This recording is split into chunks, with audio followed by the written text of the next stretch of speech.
성경 말씀 보겠습니다. 고린도전서 16장 13절, 14절 두 절입니다. 신약성경 285쪽. 우리 두 절밖에 안 되니까 우리 한 목소리로 같이 한번 읽겠습니다. 시작. 깨어 믿음에 굳게 서서 남자답게 강건하라. 너희 모든 일을 사랑으로 행하라. 아멘. 네, 우리 좌우에 계신 모든 분 사랑합니다. 그리고 온라인으로 드리는 우리 사랑하는 또 성도님들 모두 반갑습니다. 네, 눈 인사라도 다 하시기 바랍니다. 네. 자, 이제 고린도전서 16장 마지막 장에 들어와서 중반인데요. 16장 초반까지는 고린도 교회의 여러 가지 문제들에 대해서 사도 바울이 잘 권면도 하고 훈계도 하고 가르쳤습니다. 이제 최종적으로 마지막 중요한 권면을 오늘 본문을 통해 세 가지를 하고 있습니다. 우리가 마지막 권면은 중간에 있거나 처음에 있는 것보다 더 중요하다고 생각이 됩니다. 우리가 유언이 중요한 것은 그 인생 마지막 순간에 꼭 해야 될 말을 당부의 말이든 또는 어떤 명령이든 부탁이든 이 남은 가족들에게 할 때 그 유언의 가치가 굉장히 중요하지 않습니까? 그런 의미에서 고린도전서 15장까지를 다 마치고 이제 마지막 마무리 하기 전에 다시 한번 중요한 권면을 바로 하고 있으니 이 권면은 어느 위치에 있는 것보다 중요한 그런 권면이다 이렇게 생각이 됩니다. 이 세 가지 권면을 요약하면 13절에 처음 보면 깨어, 깨어라 이게 첫 번째 권면이고요. 두 번째는 거의 비슷해서 묶었습니다. 믿음에 굳게 서서 남자답게 강건하라. 예, 두 개를 나눌 수도 있지만 큰 의미가 같기 때문에 남자답게 강건함과 믿음의 굳세고 강건한 요거를 하나로 묶어서 바로 굳세라 이렇게 표현할 수 있고요. 세 번째, 너희를 사랑으로 행하라 라고 세 번째 권면이 있습니다. 우리가 이 권면을 딱 들을 때 다 이해가 되고, 그래야지, 이렇게 동의는 되지만, 그렇게 크게 마음에 와닿지는 않을 것입니다. 왜냐하면, 바로 이 고린도 교회의 그때의 그 사람들이 아니기 때문이죠. 네. 여러분, 우리가 시간을 거슬러서 주 50년대 고린도시에 살고 있는 그리스도인이라고 여러분이 생각을 해보십시오. 여러분이 여기 계신 분 40대, 50대, 60대 있는데 수십 년간, 만일 55세라고 해보십시오. 50년 동안 고린도시에 살면서 우상 숭배를 50년 동안 해왔던 삶이에요. 그리고 헬라 철학 속에서 쾌락주의 같은 철학으로 이 세상을 살았던 삶을 살다가 5년 전에 바울을 통해 처음 복음을 듣고 개척한 지 5년밖에 안 된 교회의 여러분이 성도들이에요. 조금 분위기가 느껴지죠. 그러면 지금 내 친구들과 내 가족들과 일가친척은 다 우상 숭배하는 사람들이거나 황제 숭배하는 사람이에요. 얼마나 외롭고 힘들까요? 거기다가 수많은 이단과 이런 사상으로 인해서 내 믿음은 왔다 갔다 하고 흔들려요. 늘 만나는 사람마다 왜 너 그렇게 쓸데없이 기독교로 갔느냐? 우리가 믿는 신 같이 믿어도 되지 않느냐? 이번에 우리 잔치에 어디 신전에서 있는 거기에 네가 꼭 와야 된다. 이러한 등에 쉽게 상상할 수 있는 많은 유혹도 있고 박해도 있습니다. 로마 황제의 박해도 있고 유대인들의 테러와 박해도 있어요. 이런 상황에 살고 있는 고린도 성도들이에요. 그 성도들에게 첫 번째 준 말씀이 깨어라 라는 거예요. 깨어라. 그러면 깨어라 라고 말했다면 어떤 상태가 염두에 둘 수 있는 거예요? 깨기 전의 상태는 뭔가요? 깨어라 라고 말할 사람들은 어떤 사람들이에요? 잠자는 사람들. 그죠? 적어도 비몽사몽 가운데 있는 사람들에게 깨어라. 또 하나는 어떤 사람일까요? 깨어라 그럴 사람이 누구예요? 술 취한 사람들. 술 취해서 정신이 왔다 갔다 하는 사람들. 좀 술 좀 깨라. 정신 차려라. 이 두 사람이죠? 네, 그게 맞았어요. 데살로니가 5장 전서 6절 그 말씀 한번 볼게요. 그러므로 우리는 다른 이들과 같이 자지 말고 오직 깨어 근신하라. 그렇게 얘기하면서 자는 자들은 밤에 자고 취하는 자들은 밤에 취하되. 자, 잠자는 자, 술 취한 자, 여기 예로 나오죠? 깨어라, 근신하라. 그러면 이게 실제 고린도 성도들 중에 술 취해서 술 깨야 돼. 맨날 예배 안 오고 잠자기 때문에 잠에서 깨야 돼. 이렇게 말하는 건 아니겠죠. 어떤 영적인 의미겠죠. 어떤 게 잠자는 것이냐, 어떤 게 술 취한 것이냐, 알 수 있는 힌트 두 구절을 보고 설명을 드리겠습니다. 계시록 16장 15절 말씀 보십시오. 보라, 내가 도둑같이 오리니 누구든지 깨어 자기 옷을 지켜 벌거벗고 다니지 아니하며 자기의 부끄러움을 보이지 아니하는 자는 복이 있도다. 깨지 않은 상태를 뭐라고 염두에 두냐면 벌거벗고 다니거나 부끄러움을 보이는 상태라고 주님은 그렇게 얘기를 합니다. 그러면 그들이 실제 옷을 벗고 다닌 것도 아니겠죠. 이것도 비유예요. 좀 더 정확하고 구체적인 의미가 무엇인가? 바로 직접적인 그 깨어라 라고 하는 문맥이 마태복음 24장에 있는데요. 이게 정확합니다. 깨어 있으라. 어느 날에 주가 임하는지 너희가 알지 못함이라. 여기서 깨어 있는 그 상태의 핵심은 주님이 재림한다는 것을 늘 의식하고 있는 상태예요. 주님의 재림을 늘 의식한다는 것은 재림 이후에 부활할 것과 그리고 그 나라의 하나님 나라가 완전히 이루어져서 왕의 권세를 누리고 영원토록 영생의 삶을 살아갈 것을 늘 의식하는 상태. 이게 바로 깨어있는 상태예요. 깨어있지 못하면 이 상태를 의식하지 못하는 거예요. 잠자거나 술 취하면 우리 사리 분별이 안 되잖아요. 상황 분별이 안 되잖아요. 잠자거나 취해 있는 사람은. 깨어있는 사람은 이걸 의식하고 깨어있지 않는 사람은 이걸 분별하지 못하는 거예요. 이걸 분별하지 못하는 세상 사람들의 삶은 어떻게 다를까요? 다르죠. 그들은 이 세상 자신이 앞으로 살다가 죽을 내가 90세에 살면 남은 인생 그게 전부예요. 죽음 이전의 시간이 전부예요. 그리고 죽음 이전에 내 삶이 전부이기 때문에 내 삶의 온통 모든 것은 이 세상의 삶에 잘 먹고 잘 사고 부유하고 이 세상의 삶과 관계 있는 게 내 삶의 모든 목적이고 이 세상 나라에 몰두할 수밖에 없는 삶을 살아가는 게 바로 특징일 수밖에 없어요. 바로 이게 잠자는 자, 술 취한 자들의 삶의 모습이에요. 사랑하는 성도 여러분, 우리는 그런 자가 아닙니다. 이 세상 나라가 전부가 아니고 이 세상 나라의 삶이 궁극적 목적인 삶이 아닙니다.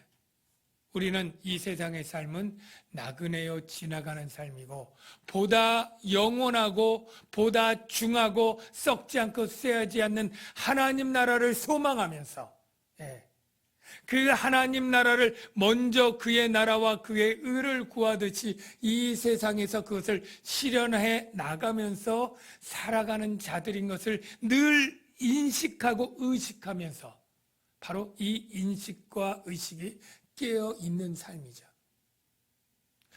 여러분들은 다 깨어 있는 자일 줄로 믿습니다. 그런데 아닌 듯한 삶을 혹 살아간다면, 예수를 믿지만 온통 정신이 이 세상 나라의 삶에만 매달려 있다면, 잠자는 것까지는 아니어도 비몽사몽간에 있거나 한참 졸린 그러한 삶을 사는 것이라고 비유할 수 있을까요? 축복합니다. 깨어서 말짱한 정신으로 분명한 분별력과 의식을 가지고 주님의 재림을 소망하고 재림 이후에 있을 하나님의 나라를 꿈꾸면서 그 일을 위해 달려가고 살아나가는 여러분들이 되시길 주의 이름으로 축원합니다. 두 번째는 믿음에 굳게 서서 남자답게 강건하라. 그때나 지금이나 남자는 강한 그러한 사람으로 여겼죠. 여성에 비해서, 그리고 아이들에 비해서. 그래서 그때 이 전쟁은, 이 로마 시대 이때 전쟁은 여자들이나 아이들이 싸울 수 없도록 방패를 들고 칼을 들고 부닥쳐서 싸워야 되니까, 총으로 싸운다면 요즘엔 여자들도 총으로 싸워서 남자를 이길 수도 있지만 그 당시는 그런 게 아니잖아요. 그러니까 이 장성한 20세 이상의 남자처럼 강건하라. 근데 이걸 전에도 제가 조금 설명했는데, 믿음에 굳게 서다라고 할 때 이 서 있는 이게 굉장히 중요한 의미를 가진, 서서 버티는 그런 의미입니다. 그래서 제가 그때도 비유를 했지만, 그때는 전쟁할 때 진이 무너지지 않는 게 굉장히 중요합니다.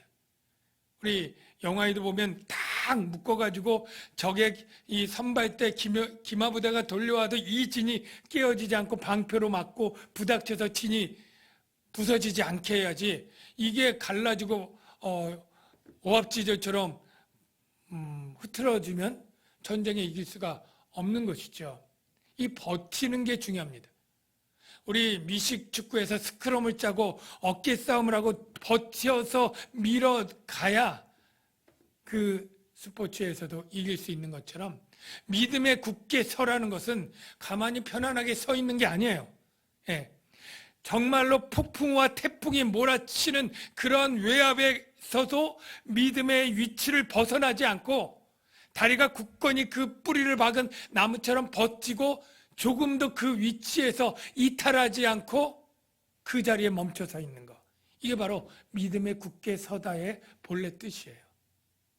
그러면 여러분들은 믿음에 굳게 서는 자들이 되고 싶습니까? 믿음에 그냥 막 흔들리고 요동하는 자들이 되길 원하십니까? 라고 묻는다면 우문이겠죠? 그러면 믿음에 굳게 서는 방법은 무엇입니까? 여러분들은 어떻게 그 일을 대처하고 계십니까? 내 믿음이 굳세어져야지, 그러면 좋겠다 하는 마음을 다 가지실 줄로 알아요. 그런데 이 가지시는 사람들이 뭐만 하느냐면 기도만 해요. 하나님, 내게 믿음을 더하소서, 믿음이 굳세게 해주세요. 물론 기도가 중요하고 기도해야 됩니다. 그런데 그것만 해서는 안 돼요.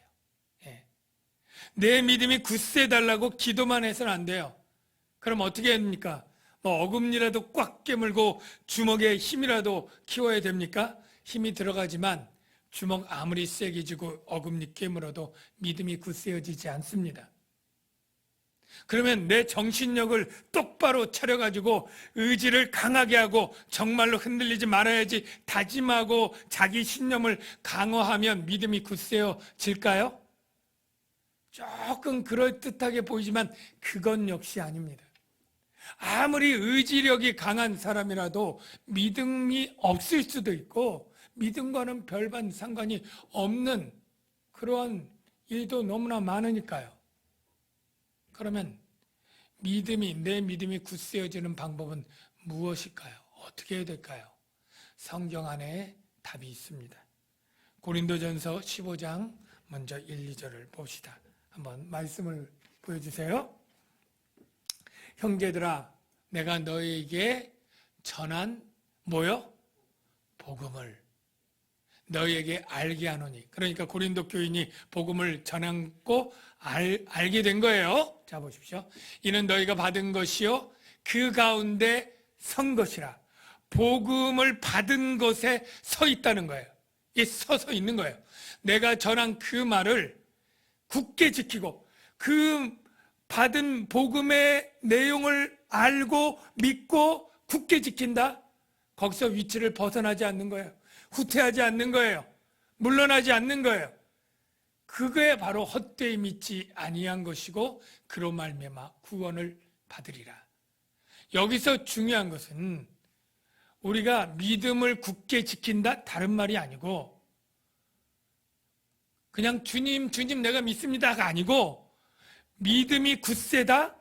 내가 들은 복음을 믿고 그 믿음이 흔들리지 않는 거예요. 복음의 내용에. 예. 그러니까 여러분 믿음이 굳은 것은 근력도 아니고 의지력도 아니고 정신력도 아니고 예. 복음을 정확하게 아는 지식. 예. 이 정확하게 한다는 건 뭐예요? 어렴풋이 알지 않는다는 거예요. 어렴풋이 알지 않는.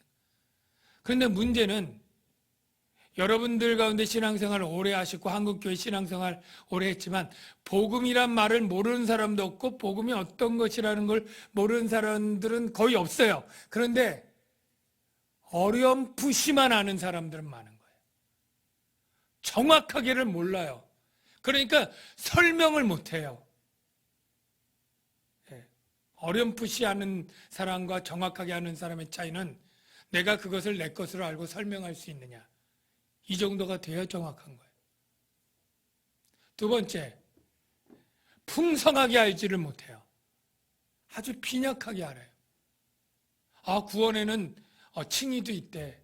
구원의 여정 가운데 소명도 있고 중생도 있고 성화도 있고 뭐 있대. 근데 그 제목들은 아는데 그 내용들은 풍성히 모르는 거예요. 뼈다귀는 아는데 살을 붙일 수는 없는 거예요. 여러분, 편안할 땐 문제가 없습니다. 그런데 아주 교묘한 유혹이 올 때, 신천지나 이단의 유혹이 올 때, 이 빈약한 복음, 이 정확하지 않은 어렴풋이 않은 복음을 가지고 버텨낼 수 있습니까? 그 위치를 고수할 수 있습니까? 요동하는 거예요. 바람이 세어지면 더 세게 요동하고 결국 움직여지고 뒤로 떠밀려 내려갈 수 있다는 거죠. 지금 비유가 그렇습니다. 예. 강한 외압이 있고 환란이 있고 박해가 오면 이 빈약한 복음으로는 버텨내질 못하고 끝내 부러지고 굴복하게 된다는 거예요. 지금 고린도 시의 성도들이 그런 상황 아닙니까? 네로 황제의 박해와 유대인의 박해 가운데 처해 있고 수많은 친구들과 동료들은 다 12개의 이방 신전에서 날마다 절기를 지키고 제사를 지키며 유혹을 하고 있는 이때에 믿음이 굳세어지지 않으면 어떻게 되겠어요? 그런데 여러분, 요즘 여러분 분위기 다 아시죠? 코로나 이후에 정말로 교회에 대한 비방과 욕설이 너무너무 많아지고 제 생각에는 계속 많아질 것입니다. 계속 교회를 미워하고 박해하고 여론과 모든 분위기들이 정말로 신천지 못지않게 교회들을 탄압하고 박해하는 시대가 점점 올 거라고 저는 그렇게 추측이 됩니다. 이러할 때 내가 다니는 직장에서 다 교회를 욕하고 비난하고 정말 예수 믿는 것이나 이단이나 신천지나 똑같다고 하고 왜 이런 때 교회 갔다 왔냐고 막 빗살처럼 막 비난을 퍼부을 때 여러분이 꿋꿋하게 여러분의 신앙을 요동하지 않고 표현하고 여러분의 의지대로 그렇게 믿음을 지켜낼 수 있습니까? 어떻게 해요? 복음 때문에. 그것이 아니면 우리는 얼마든지 흔들릴 수 있어요. 그래서 여러분, 믿음에 굳게 서서 남자답게 강건한 믿음으로 나가시는, 마치 무쇠의 불처럼 달려가는 그런 여러분 되시길 주의 이름으로 축원합니다. 세 번째, 요 두 번째에서 제가 적용을 하나 하겠습니다. 그러면 아까 복음을 정확하게 알고 복음을 풍성하게 알아야 된다라고 할 때 어떤 방법이 있습니까? 여러분, 시간을 투자해서 복음을 공부하십시오. 설교 가지고는 부족합니다. 에베소서 5장 16절, 오직 지혜 있는 자가 지하여 세월을 아끼라. 여기 세월을 아낀다는 것은요, 시간을 투자하라는 거예요. 대가를 지불하라는 거예요. 때가 악하다. 우리 교회에서 확신반, 성장반, 제자반 하는데요, 이거 다 합쳐보니까요, 27주예요. 일주일에 한 번씩 6개월이면 다 수료할 수 있어요. 그런데 이거를 힘들어하고 못하는 분들이 꽤 많은 것 같아요.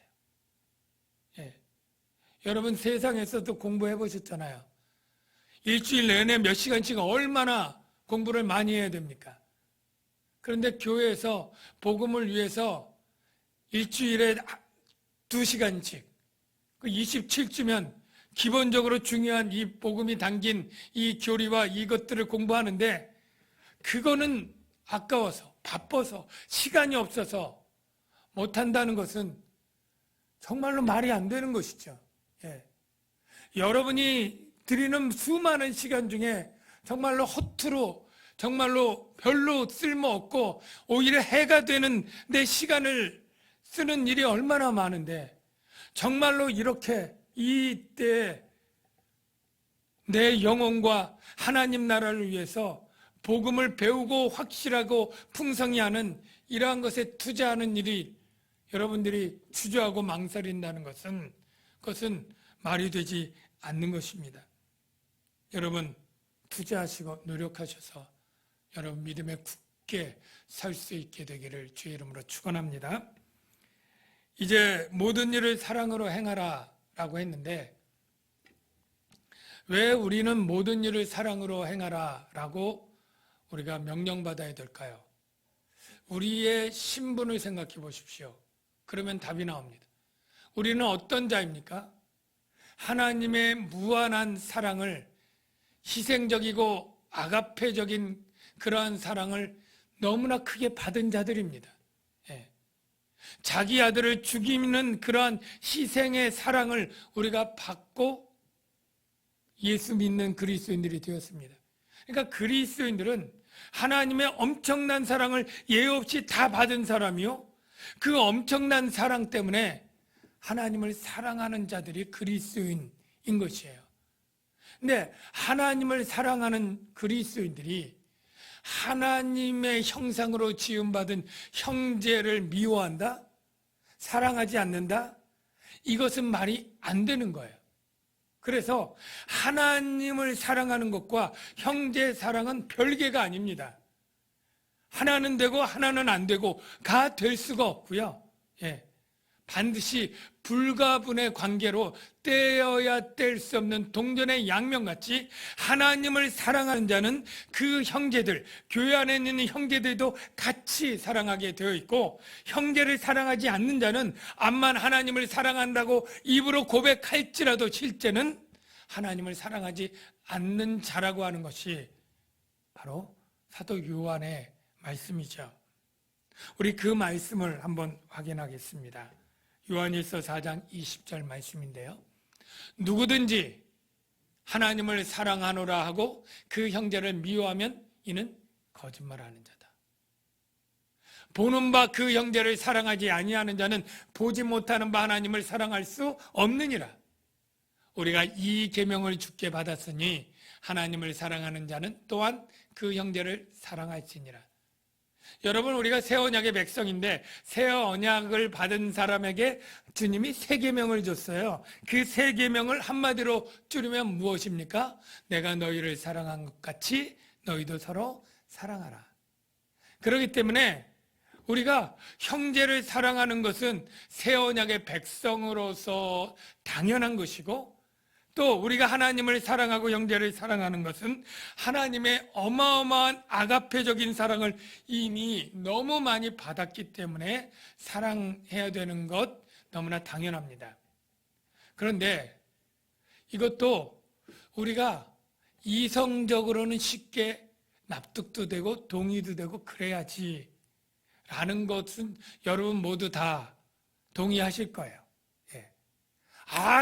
사랑할 필요 없어 이럴 분들은 여기 한 분도 안 계실 거예요. 그런데 문제는 뭐예요? 우리 안에 아직도 형제에 대한 미움들이 있고, 누군가에 대해서 서운함을 풀지 않고 원망과 미움들을 가지고 있는 그리스도인들은 많다는 거죠.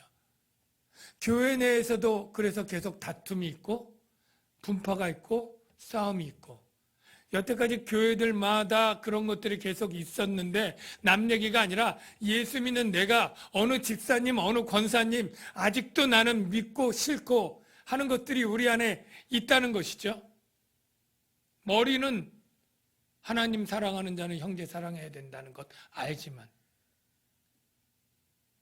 여러분 이걸 어떻게 풀까요? 저는 요즘 코로나 때문에 깨닫게 된 것인데요. 이 코로나 때로 2달 동안 교회를 못 나오다가 교회 나오니까 어때요? 교회 나와서 예배하는 게 참 좋다, 감동적이다, 이렇게 생각하는 분들이 있잖아요. 여러분들 좀 그런 마음 조금 딴 때보다 들잖아요. 그리고 사람들도 어때요? 성도들. 늘 매주 볼 때는 그냥 그렇고 그랬던 집사님, 권사님인데 몇 개월 만에 탁 보니까 좋다, 또 반갑다, 전에 좀 서운하고 뭐 했던 것도 눈 녹듯이 언제 그랬냐는 듯이 참 반갑게 대하는 그런 면이 좀 있잖아요. 증진되었잖아요. 저는 이런 형제애를 우리가 늘 끄집어내고 되새겨야 된다는 생각을 합니다. 제가 아직 믿지 않는 가족들, 친척들이 좀 있어요. 그래서 명절이나 애경사에 모여서 얘기를 이렇게 집안 식구들 얘기하게 되면 이제 반가워서 좀 얘기하는데, 한두 시간 얘기하면 벌써 지루해요. 왜 지루하냐면 나랑 생각이 다르니까. 나랑 목적이 다르니까. 왜 다르냐면 아까 얘기한 것처럼 그 사람들은, 예수님을 믿지 않는 사람들은 그건 어쩔 수 없이 이 세상이 그들에겐 전부예요. 죽기 전에 이 세상이. 이 세상 나라에게만 온통 관심이 있어요. 정치든 사회든 경제든 부동산이든 자녀 교육이든 다 이 세상 나라를 위한 것이지, 하나님이 없으니 하나님 나라가 없고 죽음 이유가 없고 재림이 없는 거예요. 근데 우리는 아니잖아요.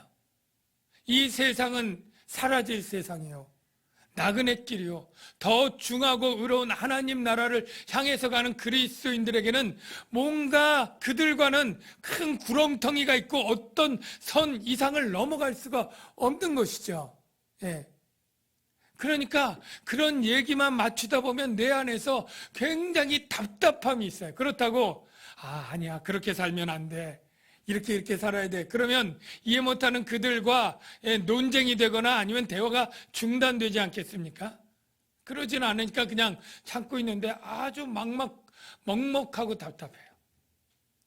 통하지 않는 거죠, 말이.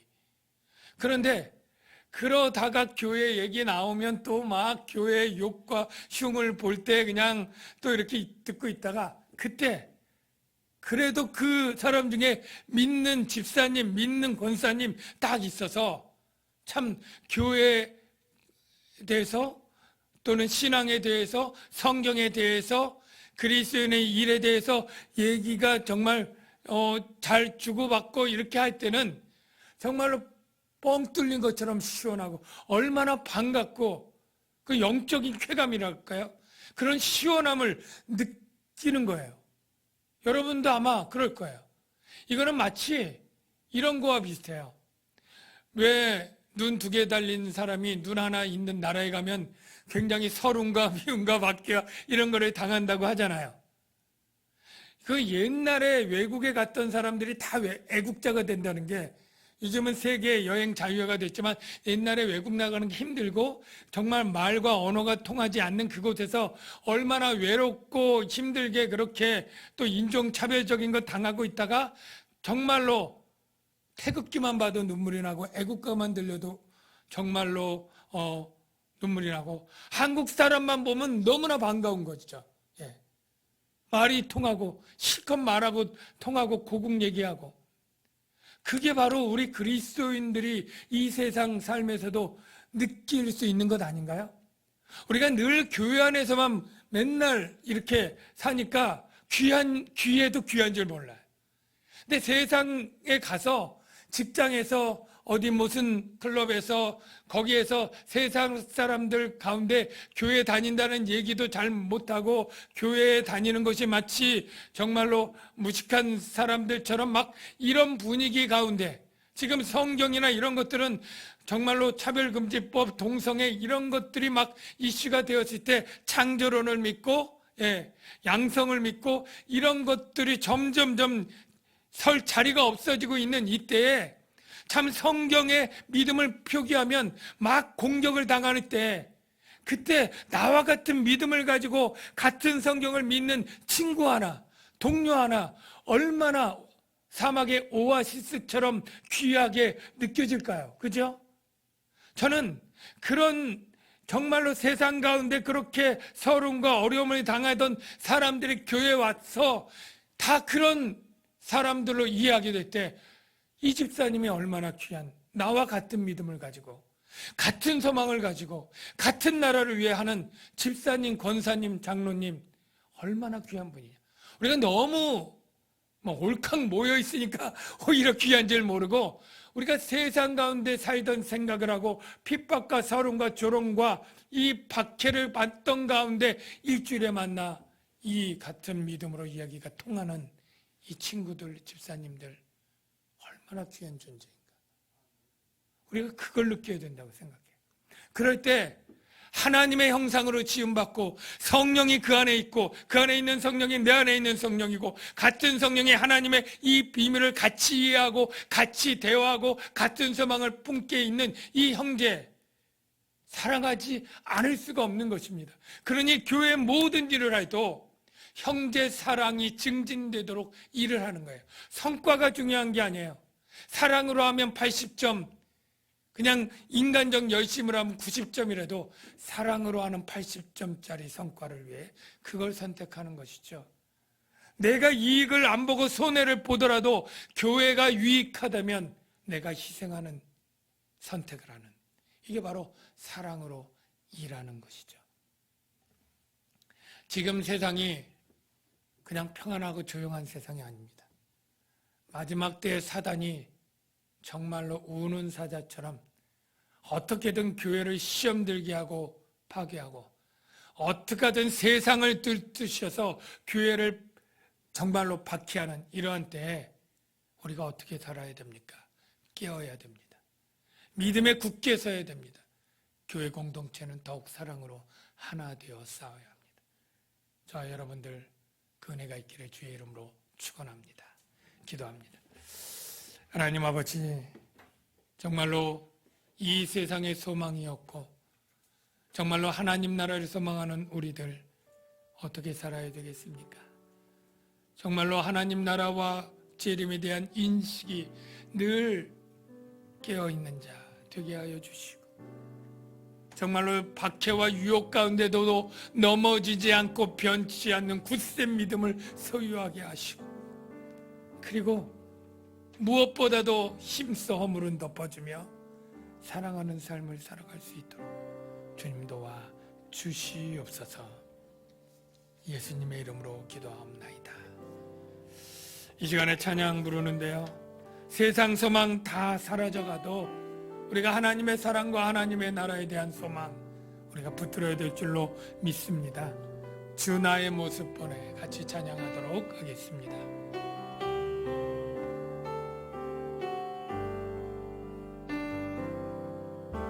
주 나의 모습 보내 상한 나의 맘 모시네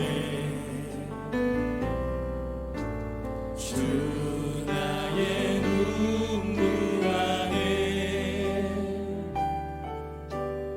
홀로 울던 맘 아시네 주 사랑 내게 있네 그 사랑이 날 채우네 주 은혜 내게 있네 그 은혜로 날 세우네 세상 소망 다 사라져가도 세상 소망 다 사라져가도 주의 사랑은 주의 사랑 끝이 없으니 끝이 없으니 살아가는 이 모든 순간이 주 은혜임을 나는 믿네 오늘 세 가지 제목 놓고 같이 기도하겠습니다. 첫 번째 말씀을 생각하면서 우리가 세상의 소망을 두지 않고 하나님 나라의 소망을 두는 깨어있는 삶을 살게 해달라고 기도합시다. 두 번째는 우리 교회의 질병과 수술로 고통하는 이들이 치유되도록 주님 은혜를 베풀어 달라고 기도해 줍시다. 그리고 세 번째는 하나님 북한에 참 복음이 들어가고 하나님의 교회가 세워지도록 하나님의 놀라운 구원의 역사가 일어나게 해달라고 기도합시다. 우리 세 가지 주여 한번 외치고 통성으로 기도하겠습니다. 주여 하나님 아버지 오늘 말씀을 통해 핍박과 유혹이 많은 이 세상 우리가 어떻게 살아가야 되겠습니까? 하나님 깨어야 됩니다. 믿음이 굳세어져야 됩니다. 사랑을 하나 되어야 됩니다. 아버지 하나님 그것들이 없다면 아버지 하나님 우리가 어떻게 아버지 하나님 살아갈 수 있겠습니까? 우리가 아버지 하나님 정말로 핍박과 유혹이 더욱 거세어지고 있는 때에 아버지 하나님 세상이 교회를 미워하는 때에 아버지 하나님 깨어있게 하시고 굳센 믿음 소유하도록 주여 복음에 든든히 서도록 주여 도와 주시옵소서. 아버지 하나님 우리 병으로 고통하는 우리의 청년이 쓰라 주의 아버지 하나님 이건희 집사님 아버지 하나님 김정래 집사님 아버지 하나님 황주영 집사님 아버지 하나님 또 이렇게 아버지 하나님 수술하고 아버지 하나님 또 여러가지 치료 회복 중에 있는 우리 모든 집사님들 원사님들 하나님 빨리 치료되고 강건하고 아버지 하나님 건강할 수 있도록 주님 도와주옵소서. 코로나로 고통받는 수많은 이들을 불쌍히 여겨주시고 속히 종단시켜주시고 특별히 북한에 죽어가는 영혼들 우리의 민족들 하나님의 교회들을 세워주시고 아버지 하나님 북한의 정권이 아버지 하나님 이제 막 휘어져서 아버지 하나님 인권이 회복되게 하시고 신앙의 자유가 회복되는 아버지 하나님 그런 놀라운 구원의 역사가 아버지 하나님 북한에 일어날 수 있도록 주의 역사하시고 주님 도와주시옵소서. 이 세상 아버지 하나님 소망 두지 않고 믿음으로 설 수 있도록 주여 도와주시옵소서. 주의 힘을 나는 믿네 예수님의 이름으로 기도하옵나이다. 아멘. 이제 준비하신 예물을 하나님께 드리겠습니다.